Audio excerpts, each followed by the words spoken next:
ne çështjen e njerëzve të tillë u dorëzojmë organeve tona kompetente.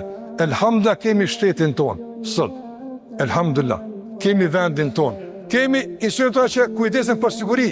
Prandaj ne kërkojmë që seriozisht të mirën me këto raste që t'i japin fund kësaj gjuhe që nuk i dihet fundi.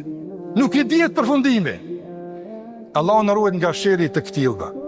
Na mbrojt Allah nga kjo gjuhë denigruese, nënçmuese e fyese, që nuk kursen as fëmijët e pafajshëm që ka mësuar me shku një shahadet me mësu, edhe me mësu se prej ka janë edhe çfarë gjuhë e flasin. Na ruaj Allah për sherrin tyre të vëllezër.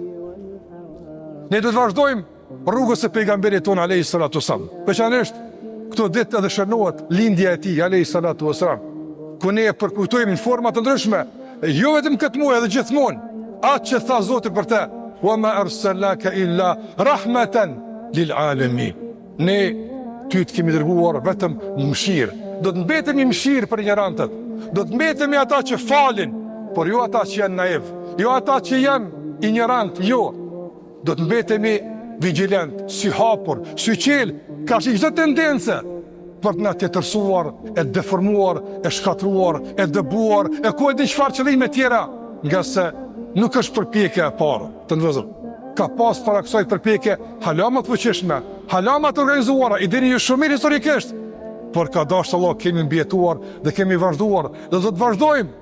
Do të vazhdojmë me gjuhën tonë, do të vazhdojmë me përkatësinë tonë kombëtare, dhe me fen ton, me ezanin ton, me namazin ton, me agjerimin ton, me ndjekjen e udhëzimeve të Muhamedit alayhi salatu wasalam, nga se ky është kombinimi që na e ka sill gjithmonë faqebarësinë, stabilitetin, çdoshmërinë dhe unitetin.